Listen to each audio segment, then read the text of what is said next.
Okay, we're gonna do this one more game. Game of Mo one.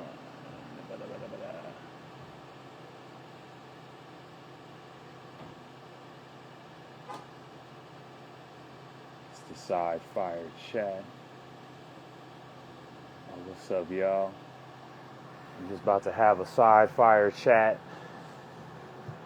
I've done some already that you can check out on my IGTV, but this is episode 0 where I'm the subject of the interview. My folks gonna introduce.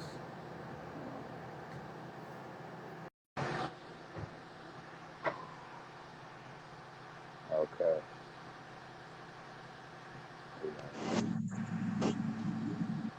Oh shit, I gotta slouch down. Hold on. Yeah. We good? We good? Yeah, just give it a second for this fire truck to bounce out. Let me cut my light on. Yeah, make sure. Okay. Come on. What's I good? don't know. No. Huh? Yeah, it's good. It's good. There It you go. sounds good.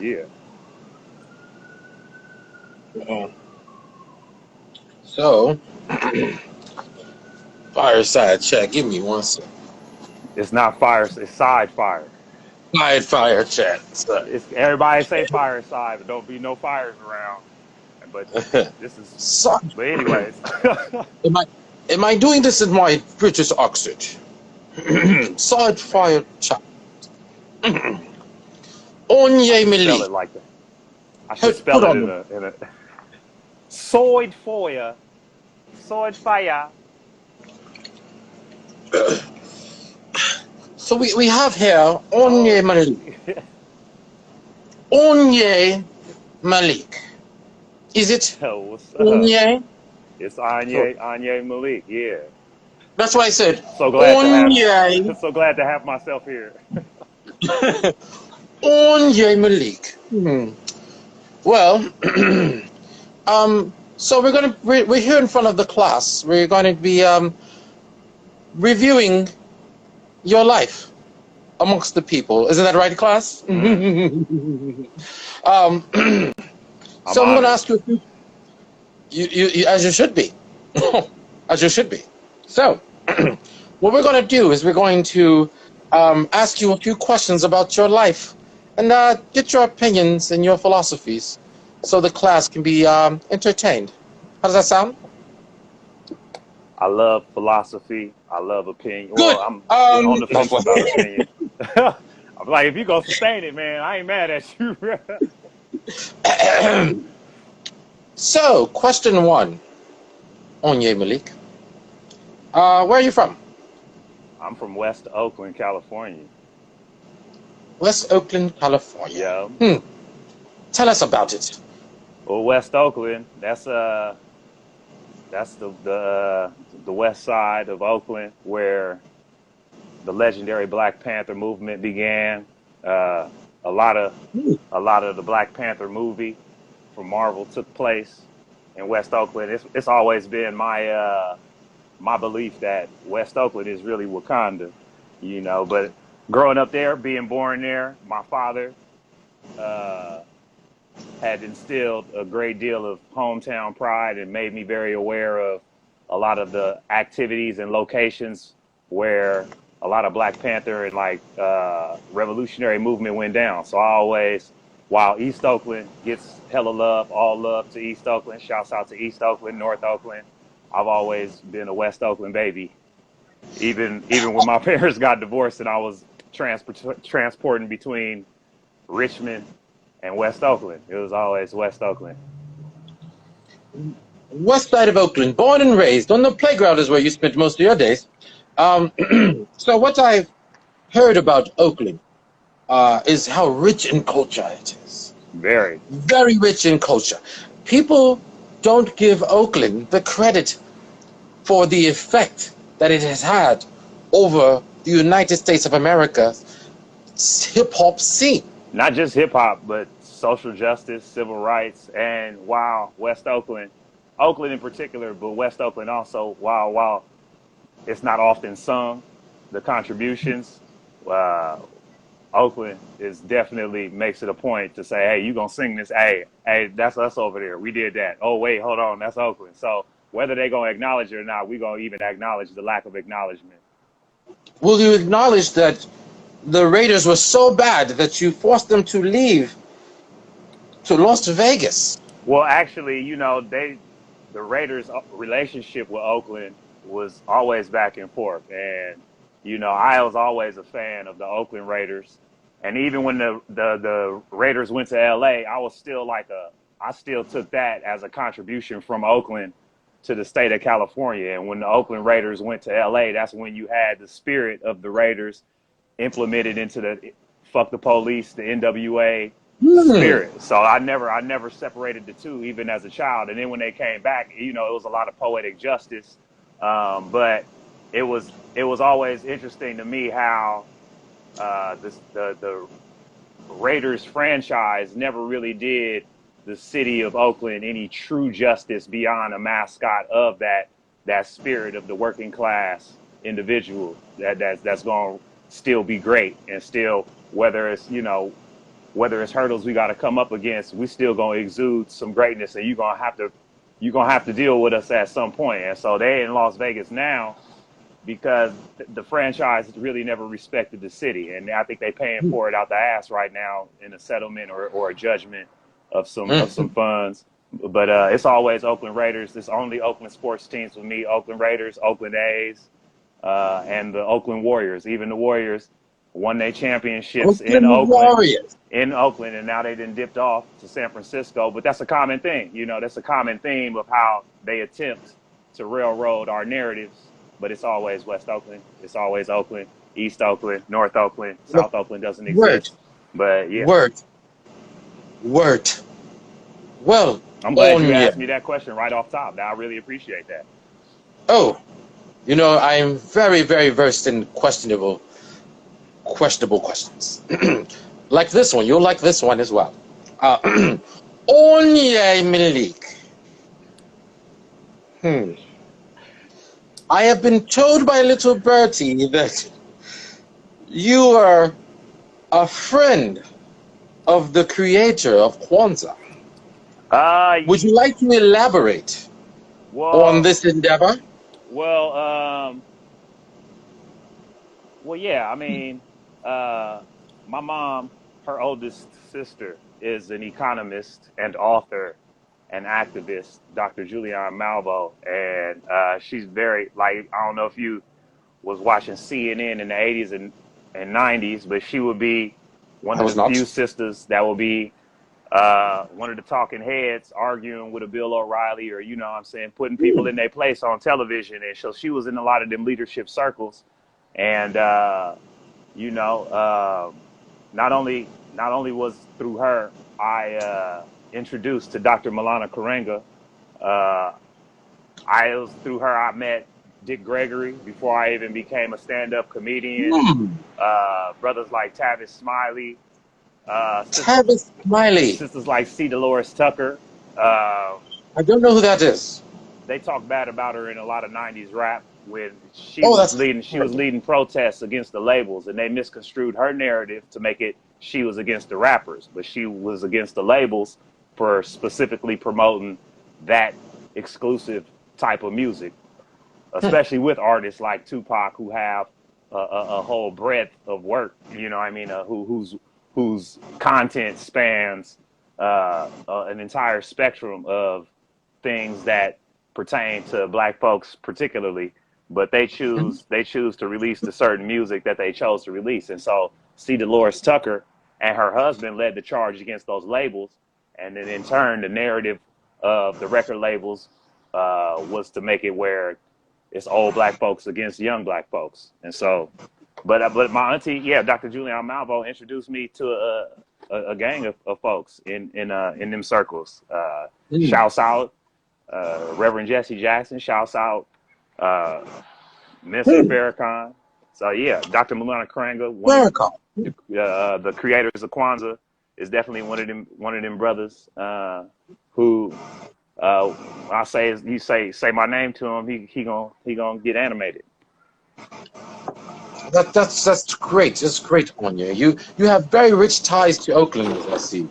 As we covered a very wide spectrum, and you have existed in multiple lives. I've noticed that you have mentioned your journey through comedy, and you also associated with your traveling from Oakland to Los Angeles. I was wondering if there was any real hard connections, or was it um, or was it just um, a loose transitional phase for you from Well, comedy and to your transition into comedy and your transition from Oakland to Los Angeles? Please well, explain. I was a comedian before I came to LA. I started comedy in Oakland, but Yes. before comedy, I was a rapper and a journalist. Uh, yeah, Hmm. I was producing public media content for a nonprofit called Youth Radio, and a lot of that Hmm. content would air on public media outlets locally, like KQED, nationally, like NPR. I've actually won awards producing content that would air on NPR, and I've produced and voiced over a dozen commentaries and features for NPR, and I think that was before I even began comedy. Or by the time I Hmm. was done with journalism, I had produced over a dozen uh, commentaries and features that aired on NPR. But this was my journey into comedy was as a rapper and a journalist. So I was rapping with a crew of fellas. Ooh. This is back in Tell us like more about the crew, the Game Brothers. Shouts out to the Game Brothers. the Shouts out to Game young Brothers. Kemal, the Godfather, Malski Walski. And yeah, they were much older What? than me, except for Kemal. Kemal's my day one homie. And Hmm. so it's his brothers and his older brothers' friends was rapping, and I was about 17 when I started taking a fascination to their studio activities. I was out of high school by 16, so by the time I was 17, it was a weird kind of transitional period where I'm not an adult, but I'm not in high school no more. So I have a little bit more autonomy over my life, which was kind of rare for a 17-year-old. And so I was rapping before I even took on journalism. It was really always just about my voice. I always had a fascination for my auntie, Dr. Julianne Malvo, and how she was able to say whatever it was, not exactly whatever it was that she wanted, but she brought a lot of fire in a lot of her appearances on radio and television. And that fire inspired and ignited me to want my voice to be heard, especially at that time where, I felt like my perspective was really diminished, not just as a black male, but as a male in my family. I grew up in a matriarchy. You know what I'm saying? Like, Hmm. the women run things in my family, which is Me not a too. negative. Me too. And so a lot Hashtag of times, I hashtag me too.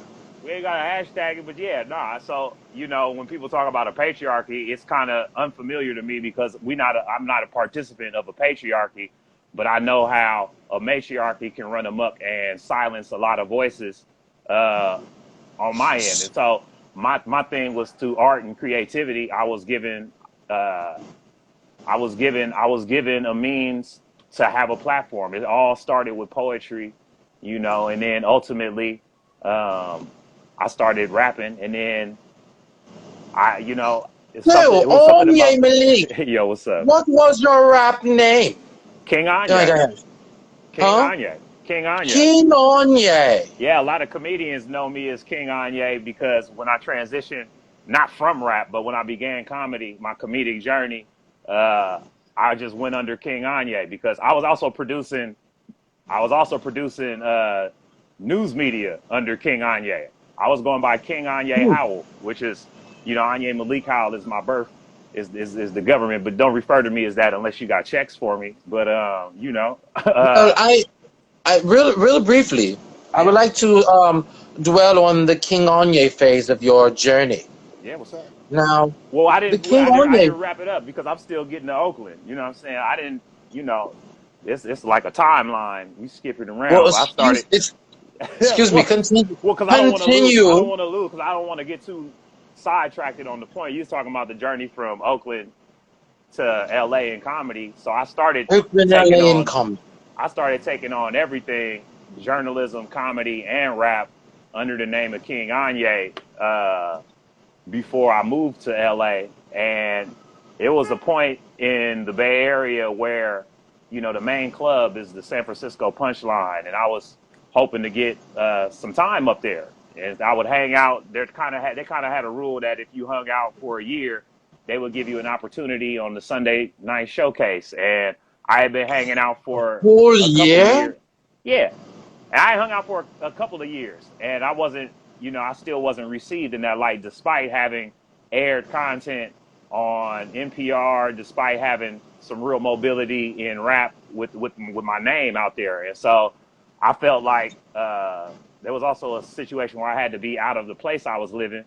And so I said, man, you know, the Bay Area is so expensive and overpriced to live in. I might as well move to LA and struggle to get into 3 clubs than deal with this one club. And so I just packed everything up and moved. I had a job at Trader Joe's and put in a transfer, had a job, but no place. And, you know, moved into a storage unit, which, you know, got some help on a down payment of an apartment. And it was just really just had a job, though, you know. And so I kind of took a chance and brought King Anyi down there to bring the comedic journey to LA. I was also on probation, which is interesting.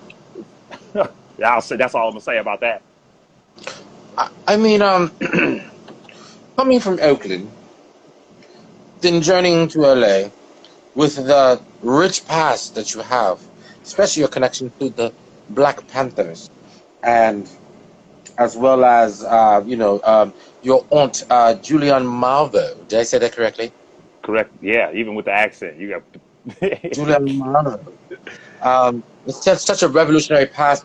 I was told that Tupac himself has ties to the Bay Area, where he had found his revolutionary side in the Bay. So it does not escape me that you, such a profound individual as yourself, would not also have the same ties into Black leadership and revolutionary ideas. well, But yeah. I would. No, I'm saying I hear you bringing more question on, so I don't even want to interrupt you. Yes, yes. You also spoke about autonomy at the age of 17. I would like to elaborate on that, but right after, I would like to hear one of your dope freestyles being kicked, because I hear that you have a thing you do called Balls at Noon, and I feel like you were resurrecting the spirit of the King Anyi that we knew from the past. A bit, yeah, a little bit. I had disconnected from rap. Because even though you could say a lot of what you want, comedy was just a lot more liberating. It's a lot more free, you know. Even in a freestyle, it's kind of a kind of a Freudian playground where, you know, you can almost say just anything just because it rhymes. And so with comedy, you're not tied down to rhyme. You're free to say whatever you want. You're free to have whatever kind of expression. So I felt like comedy was more of an expressive platform, as long as you were saying something that had to either be hilarious or ironically funny, and you worked on it from there. Whereas, you know, rap, you know, it's definitely got to rhyme, and it's definitely you gotta have a style. And I had a voice, you know, my voice carries in a certain type of way, so people was feeling the way my voice would sound on music. But it's something about the creative. It's like the creative process for rap was way more laborious than comedy. Like the sitting in the studio, sitting there with 4 cats, and y'all writing raps, and you know it should take as long as it takes to write, and then you got to record it, you know. And I was never in the punch-in kind of category, so you had to spit the whole rap off your page. The way we was doing it, it was like you had your rap, you had to spit the whole thing, and sometimes the shit would sound kind of crazy. The shit would sound crazy because you just wanted to make sure you said it all the first time, and you had done so many cut takes. Oh, cut that, and they'd be like, "You sure you don't want me to punch you in?" And we were like, "Nah, never punch me in." And so, which means you dub over the mistakes, but we were in the philosophy not to do that. So you would record over and over and over until you got the thing right completely, which could take hours. You know, it could take minutes or hours. And so sometimes a lot of style was lost just in trying to execute from point A to point B of your rap. So that was I found that to be way more limiting than comedy. Whereas you could take a beat, you could take a breath, you could take a sip, you could sit down, you could just have you could derail your whole thought and go off on a tangent. You know, as long as in the spirit of hilarity or funny at the time. I didn't really tap into hilarity yet. As long as it was in the spirit of humor, you was given license to say whatever you needed. And so I was wondering if you could kick one of your freestyles for the class. Not much long, but I would say like 8 bars, just to give us an example. 8 bars. You gonna beatbox for me for 8 bars? You got You want me to beatbox? I gotta with this a beat. accent? I mean, okay. Other than that, it's just slam poetry without a beat. Ta, poo, poo, ta,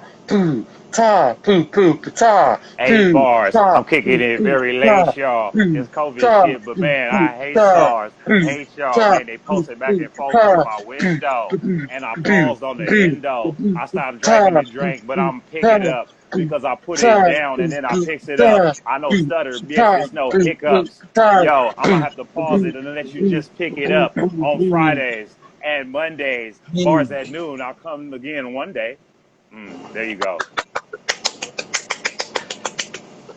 And so King Anyi was never really comfortable freestyling like that.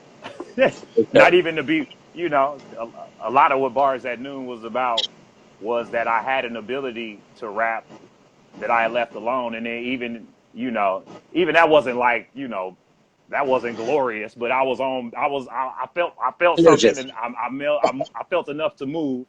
And I felt enough to move.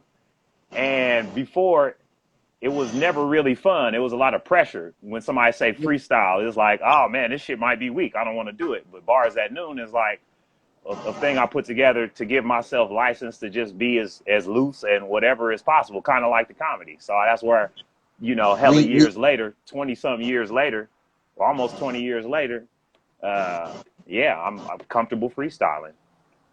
Well, we see that you are very versed in your freestyles. That's for sure. Oh, I see what you did there, versed. You're very versed in your freestyle. I would like to focus on the King Anyi phase of your life, because when I with you went by King Anyi, and there were certain things that occurred once. Hello? Yeah, I'm here. There were certain things, conversations that occurred once the King Anyi name struck a chord amongst the other comedians. Well, something about the name King is offensive. Well, it wasn't really about the comedians. It wasn't about the comedians. It was about the audiences. And first, let me explain where King Anyi came from. Anyi is already spelled. My mom named me Anyi, and my father named me Malik. Malik after El Hajj El Malik Shabazz, Malcolm X's pilgrimage name. And Anyi, mom chose Anyi because she thought it was a unique name that she heard another young black boy with, and thought that, you know, how sisters be, yo, I like that name. I'm gonna name my baby that. And so that's how I got these glasses from brother Malcolm X. Oh yeah, directly. Yo, I could tell. Directly, he gave this to me. He went all the way to London. He went all the way to London to hook you up. When he said, "Get your hand out my pocket," he went in his pocket and he pulled out these and handed them to me. All right, brother. But yeah, so Malik is Anyi. So it was always a variation of my name. It was always King Anyi was incorporating the Malik aspect of my name and just kind of just bringing the self-esteem to my name. And that's how I began before even comedy. And so, like I said, as a rapper and a journalist, I was putting myself out there as King Anyi.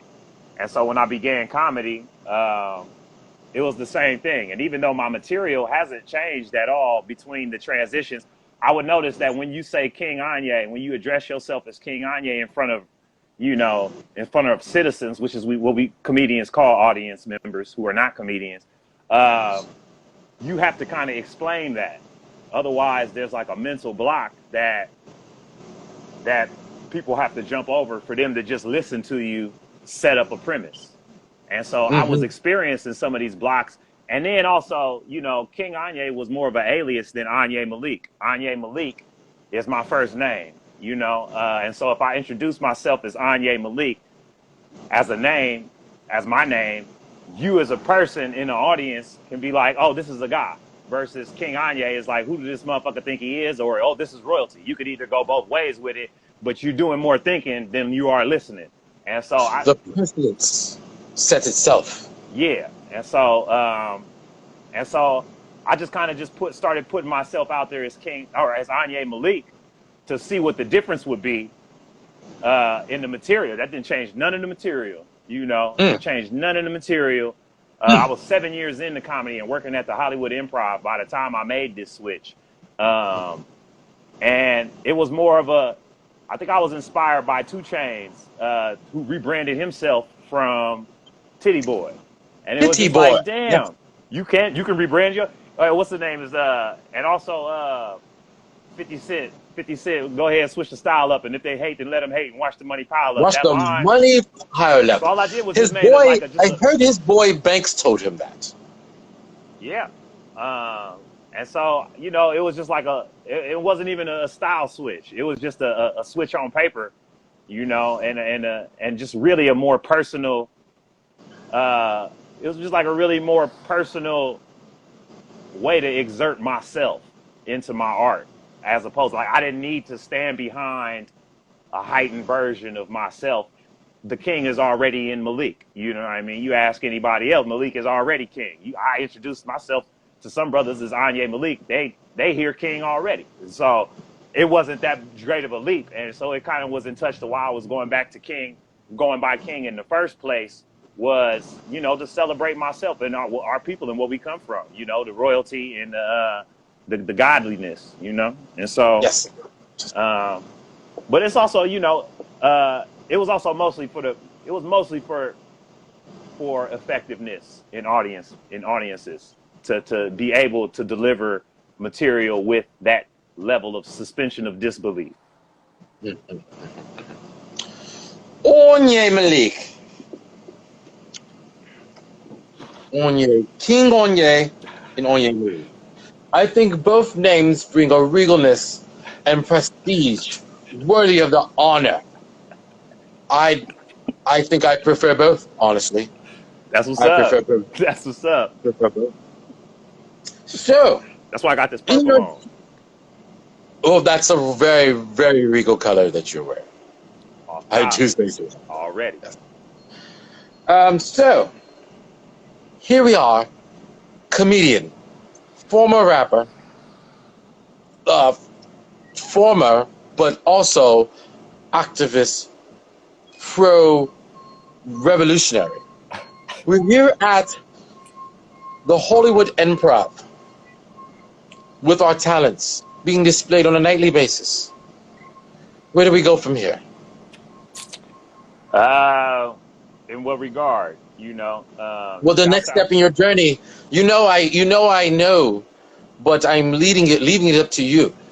I mean, I've worked at a couple comedy institutions. I definitely learned the most about how a comedy night and a comedy club and a comedy production. I learned the most at the Hollywood Improv, without nobody specifically teaching me, just being an observer and observant. So I learned the most at the Hollywood Improv about, how shows are run, how clubs are run, and really how the industry is run, and sort of the pecking orders and the deals and the, this is where I really learned that comedy clubs are glorified restaurants. It was a quote that I learned. I think it was Steve Martin who said it. One of them Steve said it. And I learned it at the Hollywood Improv is that, you know, the difference between a movie theater owner and a comedy club owner is that a comedy club owner thinks he's in show business, but a movie theater owner knows he's in concessions. And and I saw a lot of those bottom line, you know, my favorite story out of the Hollywood Improv that I tell is when I was working there in Louis C.K. About 10 years ago. Maybe a little, definitely less than 10 years ago, 2011 or so.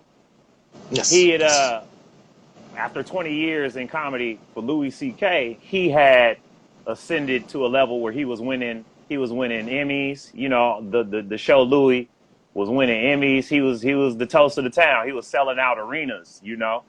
And from what I understood, he wasn't really honored or respected in the industry and the club circuits. And so when he was getting this notoriety, he had decided to do 3 shows at all 3 of the clubs in one night. The first show he was going to do was at the Hollywood Improv. Then he was going to go up the street to the Laugh Factory. And then he was going to go up the street or down the street to the Comedy Store. All in one night. He did 3 shows. And I was working in the box office. There's another reason why I learned so much at the Hollywood Improv is because I had like 4 or 5 jobs over there. I was a doorman. I was in ticket sales, or I was in the ticket booth, and I was also a server. And every once in a while, I would run the show in the sound booth. But there was kind of some barriers to that being a regular thing because they kind of had a uniformity in their hiring practices. To where, you know, despite how qualified one was, they like to keep the aesthetics of how they had whoever ran the booth. That's all I'm gonna say about that. Totally understood. Yeah. No, uniformity is definitely one of them tactics. But I was in the box office one night. Yes, double wink. It is what it is. But I was working the box office the night of these shows, and my manager came down to the box office to purchase some tickets for industry. And I was like, you have to buy them? Like, don't they give the tickets to the industry? Don't they set aside 10 tickets for the industry already?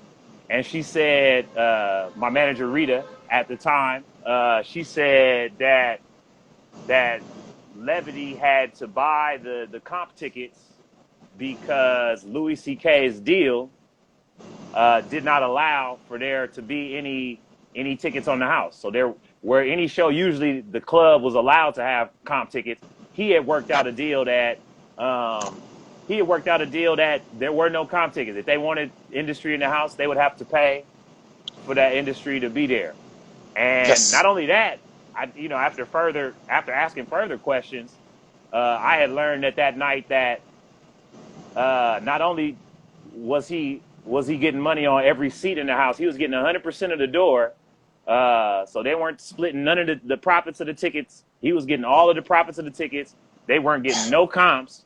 Not only all of that, he was getting a bar guarantee. So any money after the bar made a certain amount of money, he was getting a percentage of what they made at the bar and the restaurant. And that showed me more, that move showed me more about the comedy game. And like, I could tell that he was underappreciated in his 20 years. I could tell his road was hard for him to do that to them and then be like, yeah, I'm going to do this. I'm going to get this money. And then I'm going to go up the street. And I don't know the deals that he worked out up the street with them either. But if it was anything like that, you know, that's indicative of somebody being like, fuck the game, fuck the whole industry, you know? And, you know, even where he at now, despite what he went through now, he still kind of moved like that. And I respect that shit tough. I respect it tough, especially because seeing somehow these practices of the these comedy industry types maneuver, you know? And so, yeah, you definitely respect it, being on the other end of that. So, Anyi Malik, so you mentioned that you learned the comedy game of running shows while working at the Hollywood Improv. Yeah. I'm familiar with one of the shows that you created with your knowledge that you gained. Tell us about hilarity, if you will, very briefly. Well, hilarity is me and Quincy Johnson the second. Oh. That's hilarity is me and Quincy Johnson the second's kind of collab creation. We started in 2015 doing an open mic at a bar and restaurant that shall remain unnamed, just because they don't get the free promo, because they're really they don't, I know about that. yeah, no, we're not gonna shout them out. But we started an open mic there, and we had an opportunity to expand that to the Hollywood Hotel. And so, we kind of wanted to create an environment for comedians and musicians to work out. Not like an open mic, but like a workout room. So they was gracious enough to offer us a space, because the Hollywood Hotel did not have any entertainment in their bar. They just had a bar with no programming, and they was just hyped to have stuff going on to tell their guests to. So there was no pressure for us to pack the room out. A lot of times you get a venue that's like, we'll give you this, but how many people are you going to bring to us? Really, it was, we brought this, we're bringing them the value of entertainment, period. And so because of that, there was, we had a free range to kind of do whatever we want. And what we wanted to do was give the artists that we put on time to spread their wings. So the musicians that we had, they were given a whole hour block to do whatever they needed to do, whatever songs, whatever sets they wanted to work out. And the comedians got like decent time, 15, 20 minute, 30-minute sets. Now, if you was a comedian that went to hilarity and didn't really do that much time, we apologize. This is kind of, this is how you find out that you didn't really have that much time. And I hate for you to find out like this way, but we still appreciated you sliding through. And that's what we was doing, though. We was giving that creative license for folks to really just do real time. And nobody in LA is giving out real time. Nobody was giving out 15, 20-minute sets just like off the rip, and that's what we were bringing. That was our contribution, not only to the hotel, but to our community of comedians that needed that. Like some people wanted to work out shit for their albums and shit, and then you gotta to do it, you got to do this shit 5-10 minutes at a time. And it's like, okay, I'm going to just do this 5 minutes here. And then I'm going to go across town and do this 10 minutes here. And I'm going to try to piece together this 30 minutes. Whereas we was just like, look, yeah, you trying to work something out? Yeah, no, it's all good. Come through, work that shit out. And yeah, it may be some guests. It may not be. It may be just us and the bartenders and us and the bartender and the other comedians. But it was more about the comedians having a space. And so we was able to do that. And that was the best. I had been running shows at the Improv. I had run shows at Inside Jokes. I had run shows at bars and bars and venues. But that was the best. That was the best creative environment that we was able to cultivate, because there was none of that. There was none of that red tape of how many people you gonna bring this week. And so with that monkey off our back, we was able to spread wings. So, Anyi Malik, you mentioned comics come to work out material for albums. What I understand is... Damn, you good. Little segue king over here. I have no idea what you're talking about. I'm only reviewing the life and times of Anyi Malik. Anyway. It's a blessing. Yes. It is an honor to bring up the sheer amount of albums that you've graced us with. Is it 7? 6. 6 albums. Six. I am getting ahead of myself. So, Anyi, you are what I would consider a practitioner of the album making process. Just a brief history, what I understand. When you released your first comedy album, comedy albums weren't too popular around that time. Nah.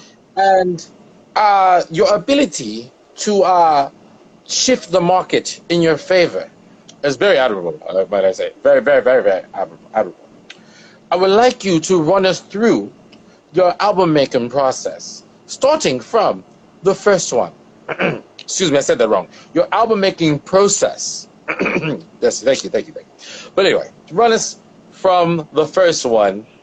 Tell us about lamb chopping. Well, lamb chopping. First of all, the phrase lamb chopping is.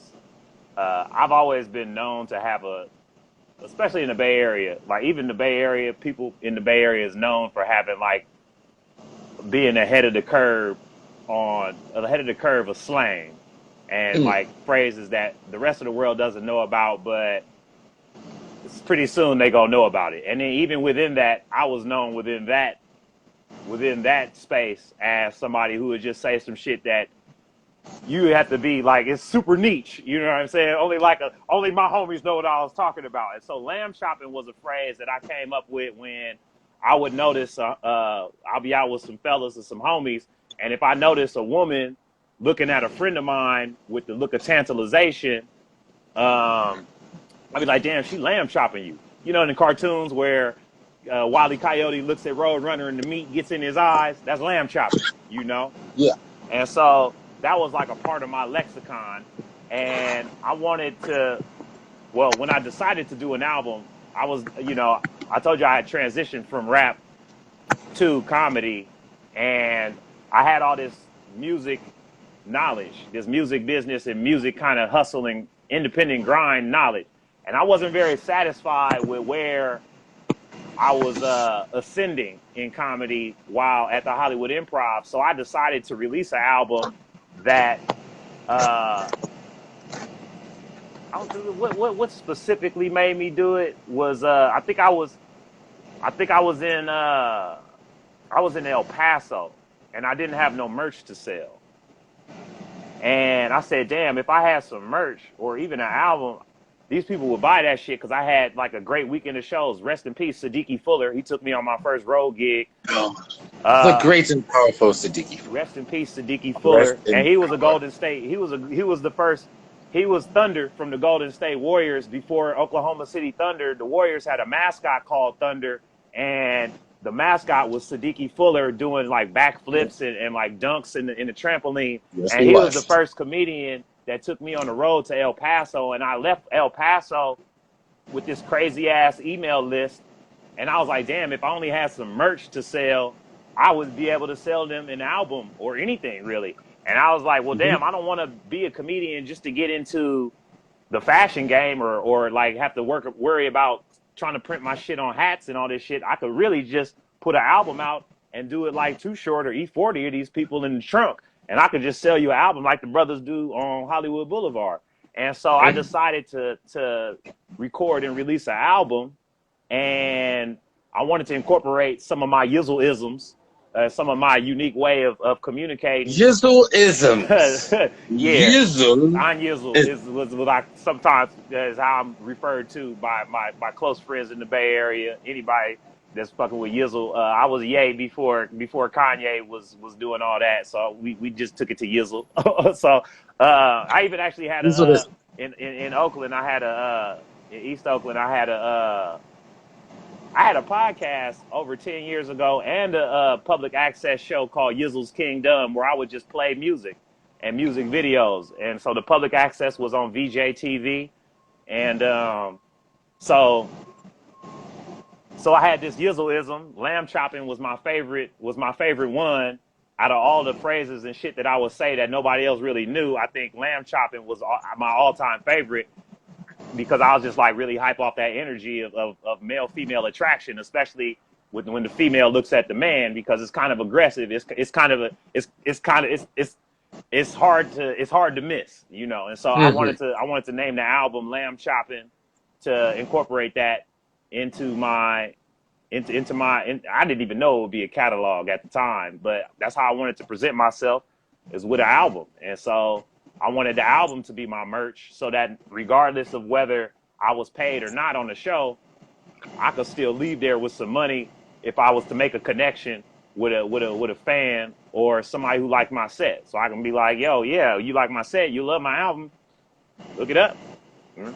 Yeah. And so I recorded that So, at the Hollywood Improv in the lab, actually. Yeah, I recorded that in the Hollywood Improv Comedy Lab. It was kind of guerrilla how I did it, like many things, you know. I kind of, through the improv, I wasn't really granted a lot of license to do stuff. Not to hate on them, because they didn't block me from a lot of stuff. A lot of stuff, you know, I was kind of making my own way, and I was the more of a ask for forgiveness more than permission. Especially when I saw how things kind of moved over there, I was definitely over waiting to be handed something or even asking for something. I was like, I'm finna make some shit happen, and if you know, if it's all bad, we just gonna have to deal with it. That's been my approach the whole game. so your love of ladies and food brought you to the idea and concept of lamb chopping. There's another food item that I've heard that you are very, very fond of. Could you tell us about your infatuation with grits? Man, grits is like one of them foods, man. The grits is like a staple food in my household. It's like a breakfast food, but it's like deeper than breakfast, because grits is like a grain that really like stick to your ribs greater than oatmeal or these other breakfasts, you know. And you know, it represents, there's a word, the word grit also represents, you know, uh tenacity, you know what I mean, and, Tenacity. and triumph in the face of adversity, and like grit, you know what I mean, like, so there's a lot, you know. But when my grandmother made the grits, man, it was the best. It was the best part of breakfast to me, and I would be more hype on the grits than the rest of the breakfast. And so, and then even then, you know, I was living off of grits for a minute, and so like, I don't know what made me in 2013. I just went on a whole social media tirade where everything I was posting was about grits, to the point where my name became synonymous with grits. Other motherfuckers was be like, I saw grits at the store and thought of Anyi. And that was just like my social media drip in 2013. Everything was all about all the memes. Everything I was doing just had a little grit in it. What you know, Even I, when I would see grits, I would think, oh, Onye must know about these grits. and so, and this was before people started arguing about sugar versus salt. Like, this is 2013. Motherfuckers wasn't even really fucking with grits in my observation until. What is your preference?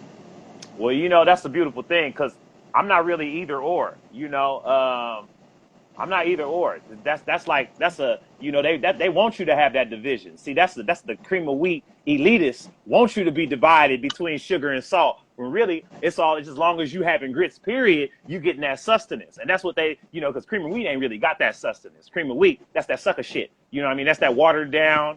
That's watered down. That's that janky shit. You know, the oatmeal is oats and meal, but the grits is the alkali corn ground. You know what I'm saying? So that's gonna stick to your ribs. That's gonna sustain you. That's fortified cereal. You know what I mean? So, you know, I have an appreciation for sugar and salt. I don't fuck with sugar, white sugar, but brown sugar on the grits is a vibe. You know, but I don't fuck with the pure cane sugar anyways, because a lot of that is like fake science. You know, and a lot of, you know, especially as I've been observant and mindful and governing what I allow into my body.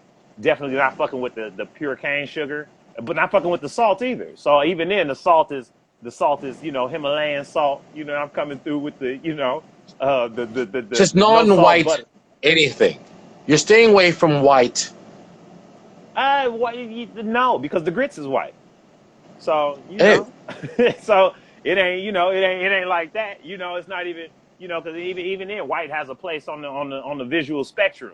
You know, so I'm not gonna make that like that, but at the same time, I'm against the fake shit, and even the fake shit, the fake shit. So even Fake sugar shit. versus salt is a fake argument amongst motherfuckers. But really, it's about the salt and the savory. It's really sweet versus savory, and I prefer savory because it sticks to your ribs. But you know, ain't nothing wrong with some sweet grits. Well, I prefer my grits with shrimp.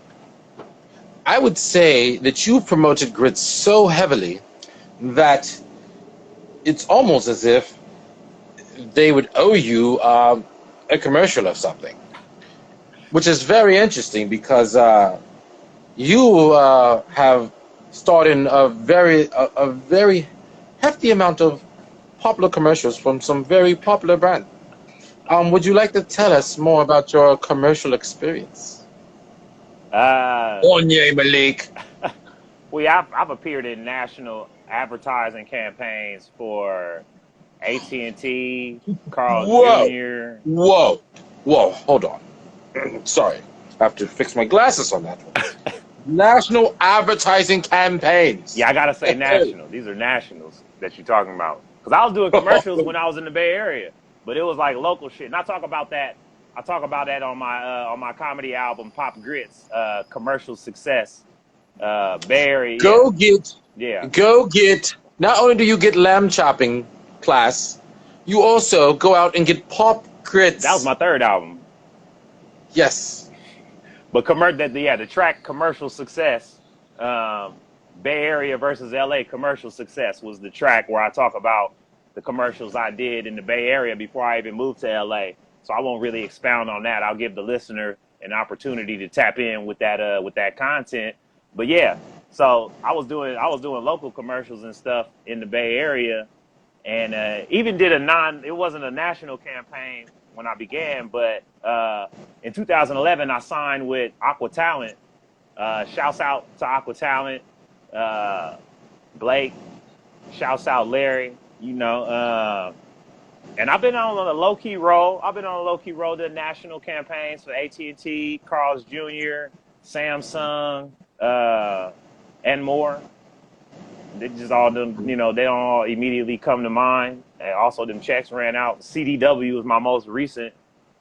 I think I did something for Dos Equis. Anyways, I just said I was gonna stop naming them and name like 3 more. So.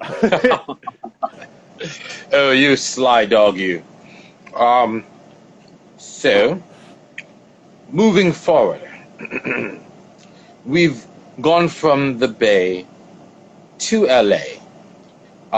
We've dipped into your revolutionary past, also your past as a journalist / rapper, the exquisite stylings of King Onye, your NPR, the autonomy of a 19-year-old. 17-year-old. Excuse me.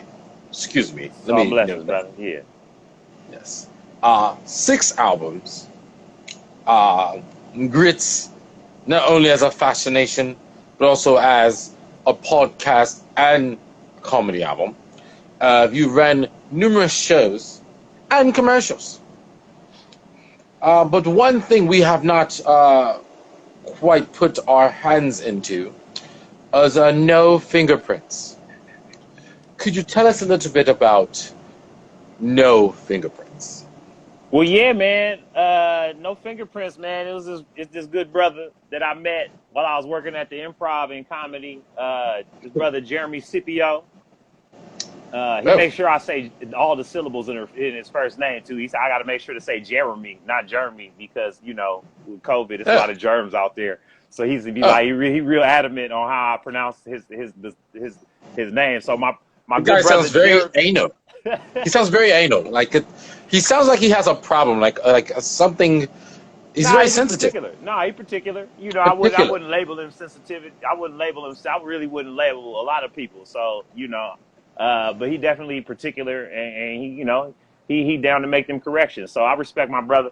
But I met him in 2011, and he was always a good brother, man. We always chopped it up, and I would look out for my folks. It was like any opportunity I had to look out for folks that was cool with me, I was always looking out for. And I think definitely while I was at the Hollywood Improv, they would give us some input on who to put up. And so I think he appreciated that when I would input his name. But I didn't even really know that I would just put people up or put people's name in a thing and just keep it pushing. I wouldn't even really be an afterthought with me, but not knowing that, these teams kind of linger with folks. And so, they start showing reciprocal love. And I think one day I was just hyped to see him. I think the brother hooked me up with something, or I don't even know. I was just hyped to see him, and it had been a while since I had seen him or something. And I went in to give him a five. I went, you know, and I got large hands, and so that coupled with my excited energy to slap dap with him, it was a lot of energy, and so it was a loud pat. But I didn't know his hand was broken or is injured. He had sustained an injury to his hand. And the energy that I was bringing with the size of my hand, it was agitating this shit. So he was like, you know, he was like, damn, you know, you don't see I got this thing on my hand. And I'm like, oh, my bad, brother. I didn't even really peep that. And then so I, you know, brothers, we got this handshake to where it's no fingerprints, to where it's a light touch. We really just need the fingers to touch. We just need the fingers to do a little vibe thing. And that's connection enough. Now, because he was so hurt that day, he had healed.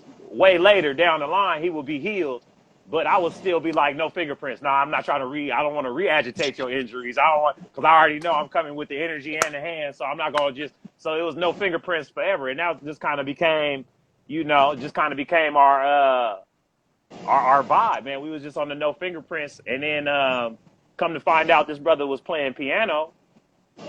And, you know, I had some dormant vocal abilities that in the late nights of the improv and sometimes the Comedy Store, they would just leave these pianos hot and the mics hot, and we would just, you know, fuck around.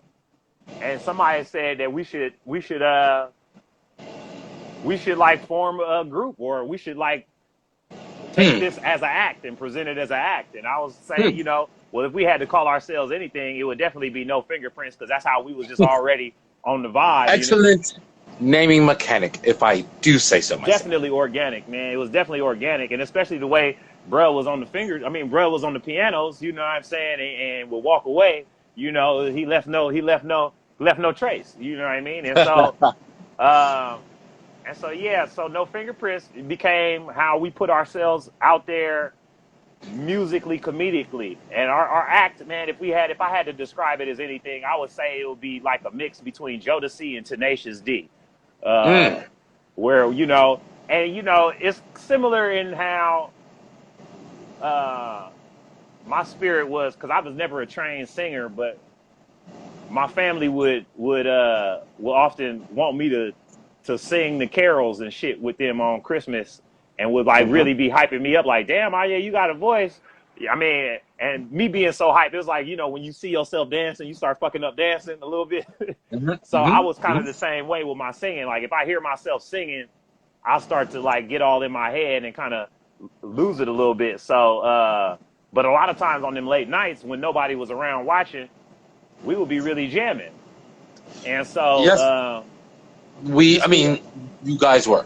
Yeah, no, I mean, me and Jeremy, yes. I got about 2 minutes.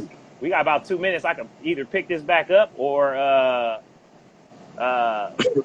we could just leave it here. But yeah, from a music collaboration, we decided to form a media company and put out just all kind of content under No Fingerprints.